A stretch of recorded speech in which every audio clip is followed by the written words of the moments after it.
Bienvenidos al Instituto Sin Fronteras, curso Fundamentos de la Restauración.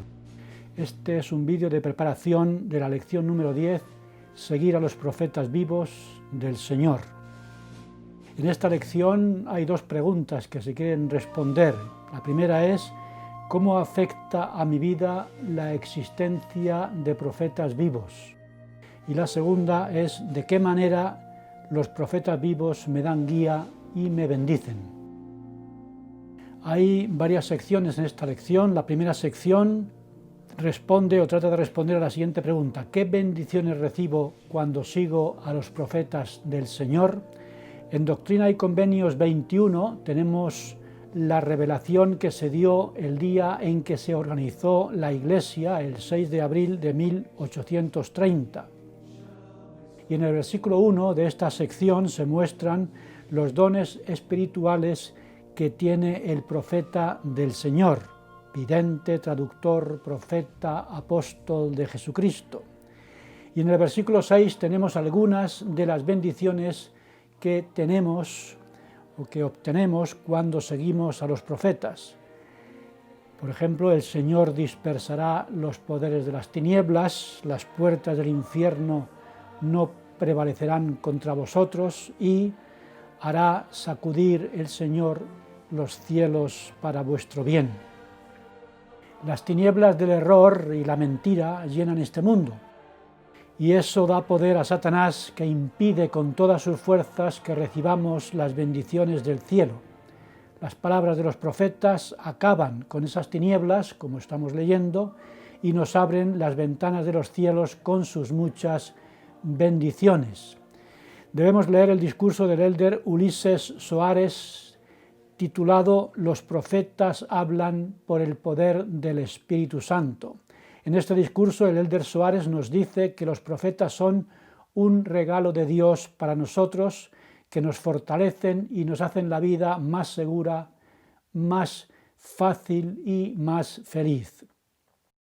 Y aquí debemos responder a la pregunta: ¿qué bendiciones he recibido yo gracias a los profetas? Esa es la sección número 1. En la sección número 2 se habla de que debemos recibir las palabras de los profetas con fe y con paciencia. En Doctrina y Convenios 21.4 Dios mandó dar oído a todas las palabras de los profetas, y en el versículo 5 de esta sección 21 nos pide que recibamos las palabras de los profetas con toda fe y paciencia. Y la pregunta aquí es, ¿qué significa recibir las palabras del profeta con toda fe y paciencia? Quiere decir que cuando lo que el profeta diga no coincida con nuestras opiniones, nuestras ideas, nuestras tradiciones o nuestras costumbres y nuestra cultura, debemos ejercer fe en sus palabras y tener paciencia hasta que finalmente entendamos su valor y su significado para nosotros. En mi caso, a mí me bautizaron el 30 de enero de 1971. Yo tenía 20 años recién cumplidos en ese momento, y entendiendo yo que entraba, como me explicaron los misioneros, en una iglesia dirigida por revelación, me comprometí al bautizarme a renunciar a todas las ideas y todas las creencias que no coincidieran con lo que me enseñaran en la iglesia.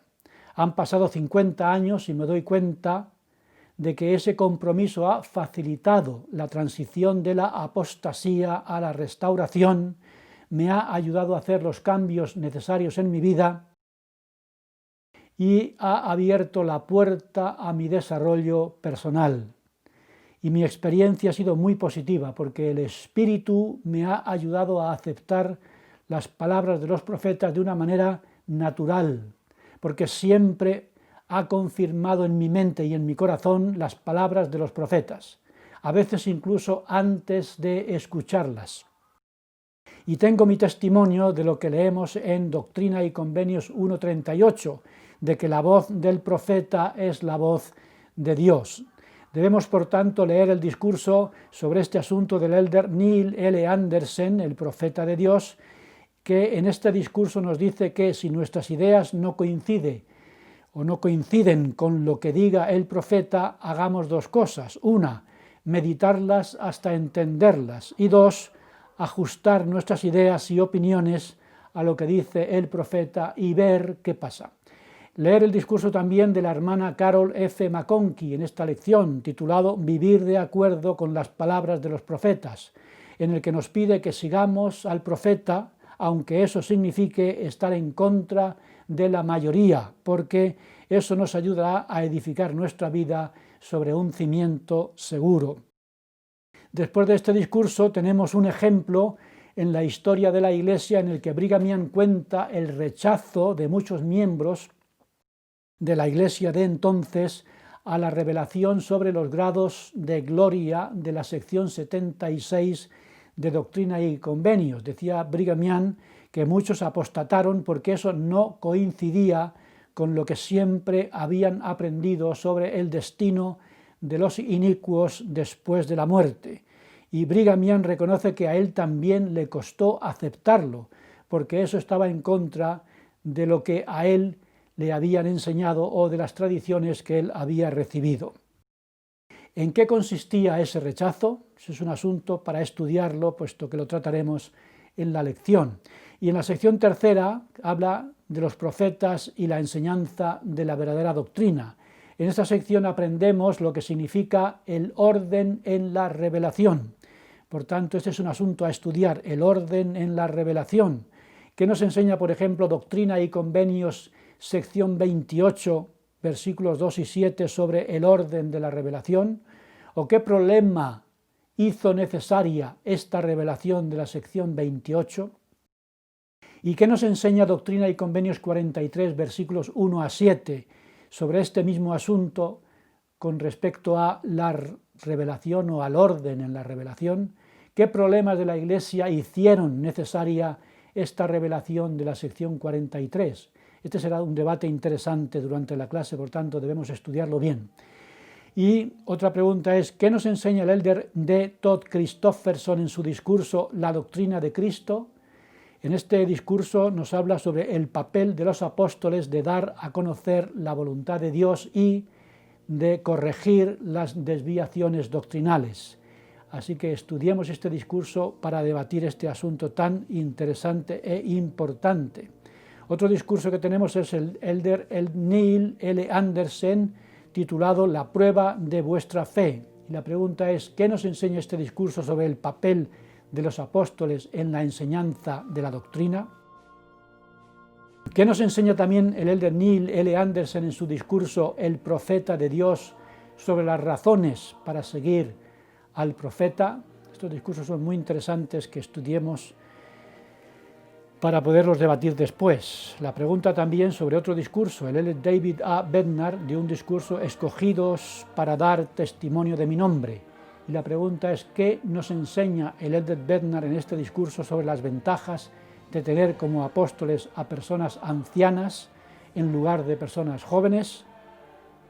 El elder Bednar escoge a los apóstoles fallecidos recientemente y nos hace un resumen del último discurso de estos apóstoles, las palabras finales de sus vidas, en las que él dice resumen el conocimiento adquirido en toda una vida de servicio.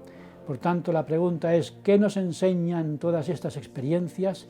Y sobre todo hay una experiencia muy interesante del presidente Hugh B. Brown, que lleva el título El argumento para un profeta vivo, sobre la necesidad de tener profetas en nuestra época. Así que la pregunta es, ¿qué aprendemos también en este discurso?